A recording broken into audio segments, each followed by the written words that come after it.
And then natanong niya siguro to. Siguro sa pagdating to sa sa pwedeng sabihin natin sa trabaho. Yeah.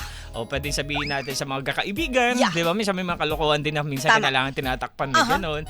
O kaya naman hanapan kapag may medyo negatibo naman. Negatibo? Negatibo? Pag negatibo naman, parang mayat maya gusto kang silipan ng hindi magandang ginagawa. Di ba? Nakaabang, nakabantay sa pagkakamali ng gusto niyang, alam mo na. Kaya silipan ang pinili mo. Oo. Sa akin naman, natakipan. Kasi parang di ba sinasabi nga nila, wag mong hayaan na isa publiko. Ang, hindi naman to applicable sa lahat. Kasi di ba may mga public figure din naman talaga na hindi may iwasan at nasa limelight talaga ang kanilang buhay. Pero kung hanggat maaari, mas maganda sana na may parte pa rin sa buhay natin na matitirang pribado. Kasi ang pangit naman na naka-expose lahat lahat malalaman ng tao. Isa din yan sa mga pwedeng maging alas ng mga masasamang tao, di ba? Para pagsamantalahan ka, buhay mo, pati pamilya mo. Well, diba? Kaakibat yun.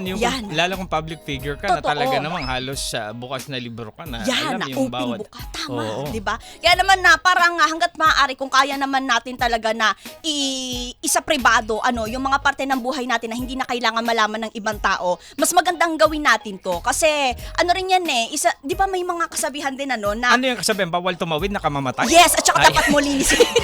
Dapat alam mo, malinis. wala talaga.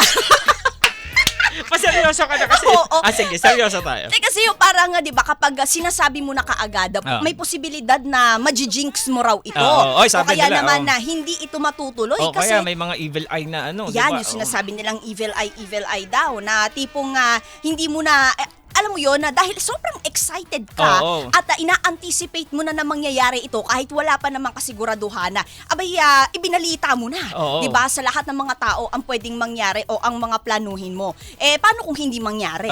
Diba? Nauna na ang yabang bago yung kahit nga siguro di mo siya naman ang yabang pero kunento mo na hindi pala. Na. Akala mo naman yung kinukwentahan mo natutuwa. Ayun pala. Isa sa nagiging yung evil eye. Nagpapalak pala ng diba? masama. Kaya hindi natuloy yung pansinin mo, bawat kinukwento mo na minsan kadalasan hindi natutuloy dahil nga hindi pa nga nababasag yung itlog, binibilang mo na yung manok. Tama. Ay, o kaya naman parang hindi pa dumadating yung sahod mo, alam mo na kung saan mo na iginasta ito.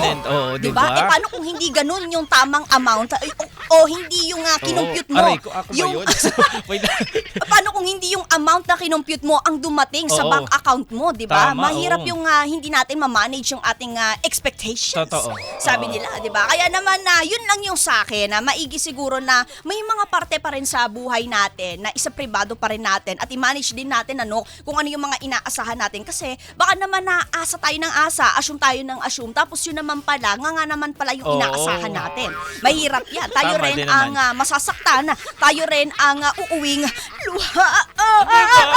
Isa pribado mo, sabi ni Mama Mi. Isa sa pribado ko yung video ko doon. Hoy! Ano yan? Hindi yung vlog. Yung vlog? Bakit may isa sa privado? Hindi wala Hindi, yung mga kakita hindi ko na gustong doon. Meron kasi hindi gusto ko doon. So, yung isa sa publiko. Yan na, para sa'yo, it's no Yung mga longer pwede. positivo Yeah. because it's negativo. Yeah. Okay. Well, di ba, yun lang naman ang aral siguro na ibibigay aral. natin. Aral! Di ba? Sabi ko sa Malay inyo. mo naman talaga, meron sa iba. Kahit walang kwentang katanungan ito, nabigyan naman natin na kahit paano ng hustisya at kabuluhan. Kaya naman, ikaw ba, ka-vibes, ang sasang-ayunan mo sa dalawang ito, tatakipan o sisilipa? Diba? Ay, sisilipan. Silipan, Takipan o diba? silipan. Silipan pala. Mali na naman.